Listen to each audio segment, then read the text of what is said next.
पश्चिम बंगाल के राज्यपाल जगदीप धनखड़ को एनडीए की तरफ से उपराष्ट्रपति का उम्मीदवार बनाया गया है। परिवार में अब खुशी का माहौल है, मिठाई खिलाई जा रही है। भाई का घर है तो शायद खुशियां भी दुगनी ही होगी।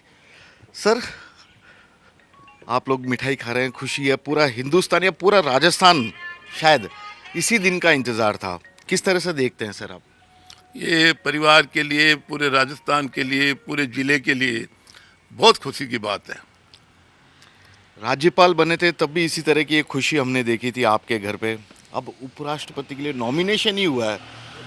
हमने देखा था कल से लेकर अब तक शायद आप लगातार फ़ोन पे ही बात कर रहे हैं। भाई साहब से भी बात हुई आपकी? भाई साहब से बात हुई। क्या उनका पहला रिएक्शन था जी? भाई साहब का रिएक्शन तो वही होता है कि भाई सब क्या है कि मोदी जी की और अमित शाह जी की क्या है कि बीजेपी पार्टी नेतृत्व ने मेरे पे जो भरोसा किया है, मैं ये कोशिश करूँगा कि उन्होंने जो विश्वास किया है उनके विश्वास के ऊपर मैं खरा उतरूँ। यही थी भाई साहब की प्रतिक्रिया। आप तो एडवोकेट भी हैं, उनकी पार्टी की अलग पार्टी से जुड़े हुए हैं, लेकिन एक बड़ी चीज़, उपराष्ट्रपति बनने के बाद पहली चीज़ जो आप उनसे उम्मीद करते हैं, क्योंकि राज्यसभा का अध्यक्षता का उनको मौका मिलेगा, किस तरह की क्या चीज़ की उम्मीद करते हैं? क्योंकि देखिए घर है, परिवार है, आप समाज को भी जानते हैं अच्छी तरह से, राजनीति को भी जानते हैं। उम्मीद मैं उनसे ये करूँगा कि बीजेपी नेतृत्व ने उनके ऊपर जो विश्वास किया है, उस विश्वास के लिए उनको कड़ी मेहनत करके और इस पद की गरिमा को बनाए रखने में और आगे बढ़ाने में उनको काम करना चाहिए। ये बड़े भाई हैं रणदीप जी। मैम, दुगनी खुशी का माहौल परिवार में, राज्यपाल बने थे, जब वो अपने गांव भी गए थे तब एक जश्न हुआ था। अब कोई तैयारी खास तौर पर नॉमिनेशन के बाद उनके? अब घर में तैयारी करेंगे, यहाँ स्वागत करेंगे, जयपुर में भी करेंगे, गांव में भी करेंगे। आएंगे तो स्वागत करेंगे। बहुत खुशी है घर में।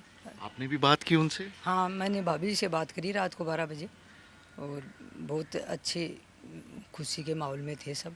आप क्या चाहेंगे उनसे, क्योंकि राज्यसभा की अध्यक्षता कोई इससे पहले भैरू सिंह जी शेखावत राजस्थान से, उन्हें ये बड़ा मौका मिला था।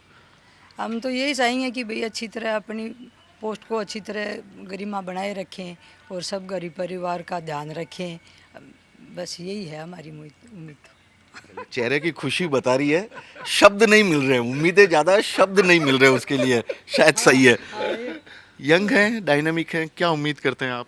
और पहली बात तो आपने भी बात की थी। हाँ, बात की थी रात को, लेकिन बहुत खुशी का माहौल है और उन्होंने शुभकामनाएं सबको दी है। साहब को भी दी, मम्मी जी को दी और हम सबको भी दी कि इस खुशी के मौके पर अपार खुशी के साथ खुशियाँ मनाएं और वो आगे बढ़ें, इसमें देखते हुए। एक आखिरी सवाल रणदीप जी, अब कब यहाँ पर आने का उनका राजस्थान, अभी या वहीं पे नॉमिनेशन वगैरह का पूरा प्रोसेस के बाद? कल तो उनका नॉमिनेशन है और मुझे लगता है, इस बारे में कोई बात नहीं हुई, पर मुझे लगता है कि वो नॉमिनेशन के बाद बंगाल जाएंगे और बंगाल से फिर आएंगे।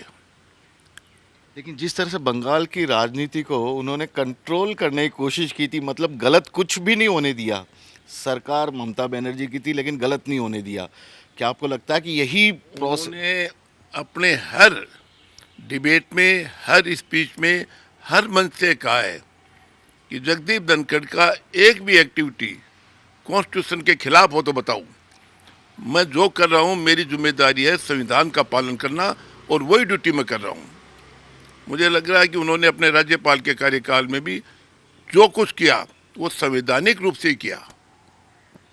तो यह है रणदीप धनखड़ जी, भाई हैं, एडवोकेट हैं, अच्छी तरह से जानते हैं कि कानून के अनुसार किस तरह से काम किया जाना चाहिए, संवैधानिक पद पर बैठे हुए, और अपने भाई के बतौर राज्यपाल द्वारा पद पर बैठकर किए गए काम से काफ़ी खुश है और उम्मीद करते हैं कि उपराष्ट्रपति बनने के बाद वे इसी तरह इस संवैधानिक पद की गरिमा को भी बरकरार रखते हुए सबके हितों के लिए काम करेंगे। फिलहाल तो परिवार में जश्न का माहौल है, मिठाइयाँ खाई जा रही है, चेहरे की खुशी बता रही है कि शब्द भले ही कम हैं उम्मीदों के लिए, लेकिन काफ़ी उम्मीदें उनसे अभी भी जुड़ी हुई है। कैमरामैन बलबीर सिंह के साथ श्रीवत्सन, जयपुर न्यूज़ 24।